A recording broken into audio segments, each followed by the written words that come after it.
Ay, magandang tanghali na ba? Or umaga pa? Umaga pa. Nandito kami ngayon sa bukid, sa Jalal Trias. And, ayan, ini-enjoy namin yung view. Yung ganda ng view. Yan, tinan nyo. Yan.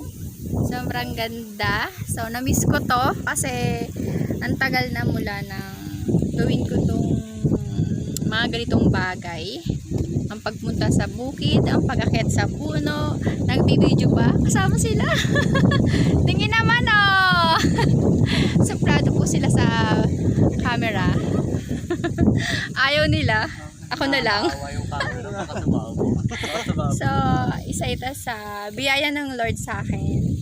Pagkakaroon ng time freedom para ma-enjoy ang buhay kasama ang aking pamilya. Maraming salamat at ibinigay sa akin ni Lord ang Queen Hope Society. Marami akong nagagawa ngayon, hindi lang ang pagne-negosyo online, kundi pati po yung aking iba pang negosyo. Natutukan ko na rin siya. At kahit nasan ako, pwede ako mag-place ng order, basta may data and cellphone ka lang, pwede na. At saka, syempre, ang pinaka-importante, yung nagkaroon po ako ng panahon para sa ating Panginoon. Dahil sa lahat ng sa sobrang biyaya po na ipinagkakaloob niya sa akin mula noon po hanggang ngayon.